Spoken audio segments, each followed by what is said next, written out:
Hello ಸ್ನೇಹಿತರೆ, ಈ ವಿಡಿಯೋದಲ್ಲಿ ನಾವೇನಪ್ಪ ಅಂತಂದರೆ ಡಿಸೆಂಬರ್ 9 ಮತ್ತು 10ರ ಪ್ರತಿದಿನದ ಪ್ರಚಲಿತ ವಿದ್ಯಮಾನಗಳನ್ನು ಡಿಸ್ಕಸ್ ಮಾಡೋಣ. 9 ಮತ್ತು 10.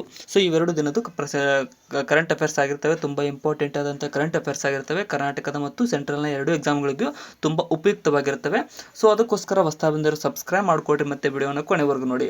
ಮೊದಲನೇ ಪ್ರಶ್ನೆ ಏನಿದೆ ನೋಡಿ, ಅಂತಾರಾಷ್ಟ್ರೀಯ ಭ್ರಷ್ಟಾಚಾರ ವಿರೋಧಿ ದಿವಸ್ ಅಂತ ಯಾವ ದಿನದಂದು ಆಚರಿಸಲಾಗುತ್ತದೆ ಅಂತ ಕೇಳಿದ್ದಾರೆ. ಅಂದರೆ ಇಂಟರ್ನ್ಯಾಷನಲ್ ಆ್ಯಂಟಿ ಕರಪ್ಷನ್ ಡೇ ಅಂತ ಯಾವ ದಿನಪ್ಪ ಅಂತಂದರೆ ಡಿಸೆಂಬರ್ 9 ನಾವು ಪ್ರತಿ ವರ್ಷ ಡಿಸೆಂಬರ್ 9 ಅಂತಾರಾಷ್ಟ್ರೀಯ ಈ ಒಂದು ಭ್ರಷ್ಟಾಚಾರ ವಿರೋಧಿ ದಿವಸ ಅಂತ ಆಚರಿಸಲಾಗುತ್ತದೆ.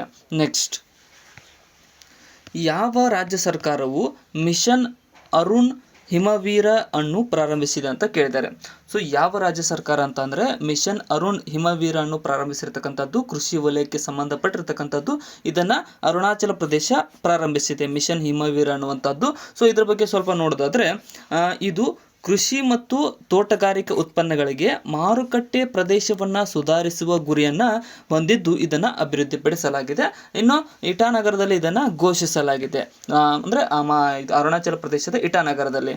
ನೆಕ್ಸ್ಟ್, ಮೆಗಾಂಗ್, ನೋಡ್ರಿ ಹೆಸರು ಕರೆಕ್ಟಾಗಿ ನೋಡ್ಕೊಡ್ರಿ. ಮೆಗಾಂಗ್ ಅನ್ನುವಂತಹ ಫೆಸ್ಟಿವಲ್ ಉತ್ಸವವು 2024 ಯಾವ ರಾಜ್ಯದಲ್ಲಿ ಆಯೋಜನೆಗೊಂಡಿದೆ ಅಂತ ಕೇಳಿದ್ದಾರೆ. ಸೊ ಮೆಗಾಂಗ್ ಉತ್ಸವ ಪ್ರತಿ ವರ್ಷ ನಡೀತಕ್ಕಂಥದ್ದು ಎಲ್ಲಿಪ್ಪ ಅಂತಂದರೆ ಮೇಘಾಲಯದಲ್ಲಿ ನವೆಂಬರ್ 29 ಮತ್ತು 30ರಲ್ಲಿ ನಡೆದಿರ್ತಕ್ಕಂಥ ಉತ್ಸವವಾಗಿದೆ. ಸೊ ಕೂಡ ಇದು ತುಂಬ ಸುದ್ದಿಯಲ್ಲಿ ಕೂಡ ಇತ್ತು. ಸೊ ಅದಕ್ಕೋಸ್ಕರ ನೋಡ್ಕೊಡ್ರಿ. ನೆಕ್ಸ್ಟ್ ಇದ್ರ ಬಗ್ಗೆ ನೋಡೋದಾದ್ರೆ ನವೆಂಬರ್ 29 ಮತ್ತು 30ರಂದು ನಡೆದಿರ್ತಕ್ಕಂಥದ್ದು ವೆಸ್ಟ್ ಗಾರೋ ಹಿಲ್ಸ್ ತುರಾಯದಲ್ಲಿರುವ ಜಂಜಾಲ್ ಬಾಲ್ಟಿಕ್ ವಿಮಾನ ನಿಲ್ದಾಣದಲ್ಲಿ ಇದನ್ನು ಏನು ಸೆಲೆಬ್ರೇಟ್ ಮಾಡಲಾಗಿದೆ. ಸೊ ಇದರ ಥೀಮ್ ಏನಪ್ಪ ಅಂತಂದರೆ ಸಂಪ್ರದಾಯಗಳ ಪ್ರತಿಧ್ವನಿ ಅನ್ನುವಂಥದ್ದು ಇದ್ರದ್ದು ಥೀಮ್ ಆಗಿತ್ತು. ನೆಕ್ಸ್ಟ್, ಉತ್ತರ ಪ್ರದೇಶ ಸರ್ಕಾರವು ಎಲ್ಲಿ ಮಹಾಕುಂಭಮೇಳ ಜಿಲ್ಲೆಯನ್ನು ರಚಿಸುವುದಾಗಿ ಘೋಷಿಸಿದೆ ಅಂತ ಕೇಳಿದ್ದಾರೆ. ನೋಡ್ರಿ, ಮಹಾಕುಂಭಮೇಳ ಜಿಲ್ಲೆ ಅಂತ ಎಲ್ಲಿ ಘೋಷಿಸಲಾಗಿದೆ ಅಂತಂದ್ರೆ ಇದು ಪ್ರಯಾಗ್ರಾಜ್ನಲ್ಲಿ, ಉತ್ತರ ಪ್ರದೇಶದ ಪ್ರಯಾಗ್ರಾಜನ್ನ ಈ ಒಂದು ಮಹಾಕುಂಭದ ಜಿಲ್ಲೆ ಅಂತ ರಚಿಸುವುದಾಗಿ ಘೋಷಿಸಲಾಗಿದೆ ಉತ್ತರ ಪ್ರದೇಶ ರಾಜ್ಯ ಸರ್ಕಾರ.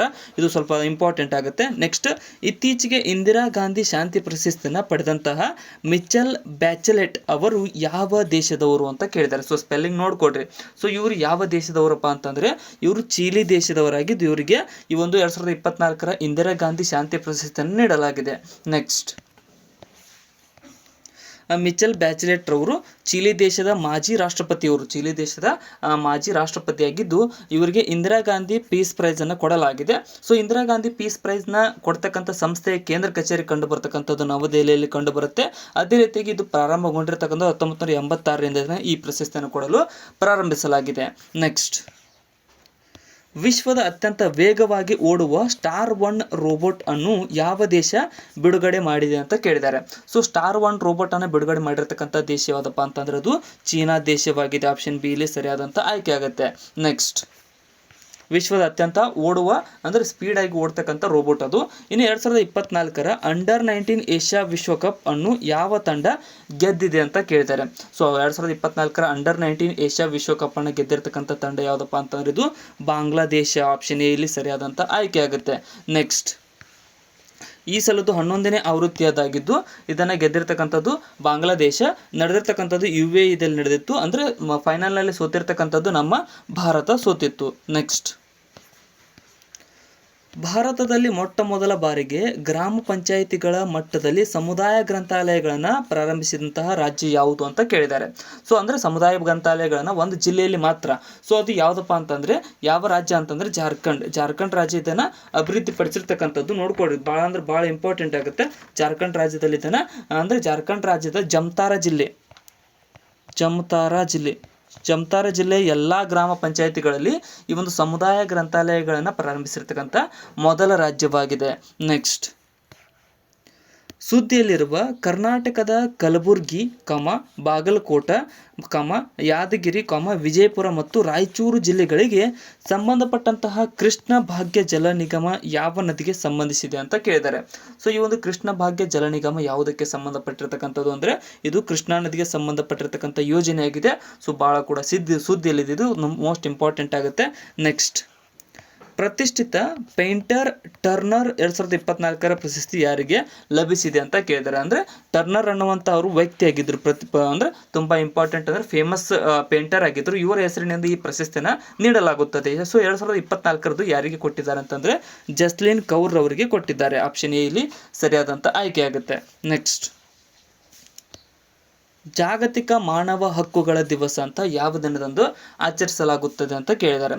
ಸೊ ಜಾಗತಿಕ ಹ್ಯೂಮನ್ ರೈಟ್ಸ್ ಡೇ ಅಂತ ಯಾವ ದಿನ ಅಂತಂದರೆ ಡಿಸೆಂಬರ್ 10ರಂದು ಆಚರಿಸಲಾಗುತ್ತದೆ. ಆಪ್ಷನ್ ಸಿ ಇಲ್ಲಿ ಸರಿಯಾದಂಥ ಆಯ್ಕೆ ಆಗುತ್ತೆ.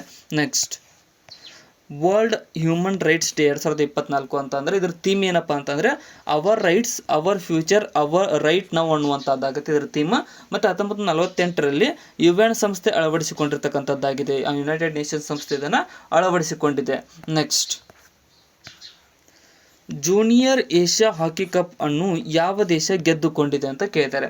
So junior Asia hockey cup ಅನ್ನು ಗೆದ್ದಿರ್ತಕ್ಕಂಥದ್ದು ನಮ್ಮ ಭಾರತ ದೇಶ ಗೆದ್ದಿದೆ. ಆಪ್ಷನ್ ಎ ಇಲ್ಲಿ ಸರಿಯಾದಂಥ ಆಯ್ಕೆ ಆಗುತ್ತೆ.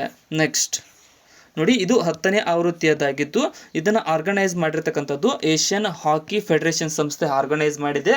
ಮತ್ತು ಇದು ನವೆಂಬರ್ 26ರಿಂದ ಡಿಸೆಂಬರ್ 4ರವರೆಗೆ ಇದನ್ನು ನಡೆದಿರ್ತಕ್ಕಂಥದ್ದು ಓಮನ್ನಲ್ಲಿ ಇದು ನಡೆದಿರ್ತಕ್ಕಂಥದ್ದು. ಮತ್ತು ರನ್ನರ್ ಅಪ್ ತಂಡ ಆಗಿರ್ತಕ್ಕಂಥದ್ದು Pakistan. Next,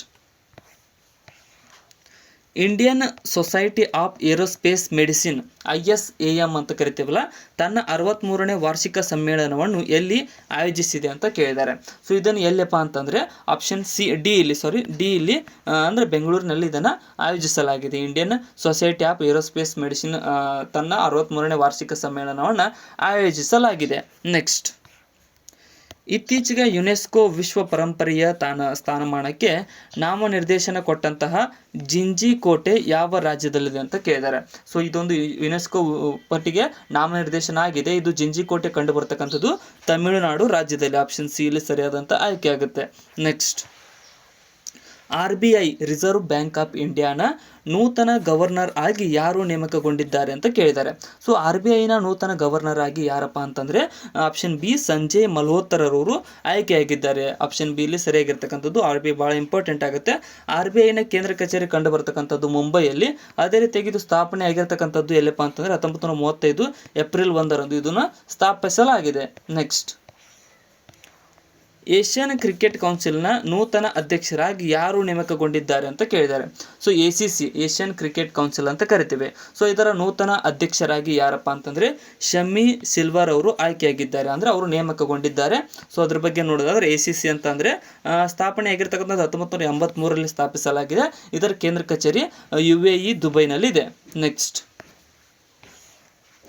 united nations narcotic control ಕಮಿಷನ್ನ 68ನೇ ಅಧಿವೇಶನದ ಅಧ್ಯಕ್ಷರಾಗಿ ಯಾವ ದೇಶ ಆಯ್ಕೆಯಾಗಿದೆ ಅಂತ ಕೇಳಿದ್ದಾರೆ.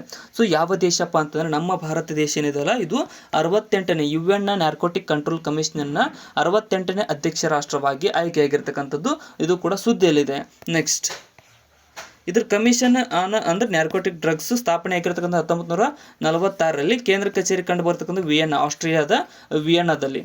ನೆಕ್ಸ್ಟ್, ಸೊ ಇಲ್ಲಿಗೆ ಇವತ್ತಿನ ಅಂದರೆ 2 ದಿನದ ಕರೆಂಟ್ ಅಫೇರ್ಸ್ ಮುಕ್ತಾಯಗೊಂಡಿದೆ. ಕೊನೆವರೆಗೂ ನೋಡೋದಕ್ಕೆ ಎಲ್ಲರಿಗೂ ಧನ್ಯವಾದಗಳು. ಇದು ಆಸ್ಟ್ರೇಲಿಯಾ ಅಲ್ಲ, ಇದು ಆಸ್ಟ್ರಿಯಾ. ಕೊನೆವರೆಗೂ ನೋಡೋದಕ್ಕೆ ಧನ್ಯವಾದಗಳು. ಮತ್ತು ಡಿಸ್ಕ್ರಿಪ್ಷನ್ ಇರತಕ್ಕಂಥ ನಿಮ್ಮ ಚಾನಲ್ನ ಲಿಂಕನ್ನು ಕೂಡ ಫಾಲೋ ಮಾಡಿಕೊಡ್ರಿ.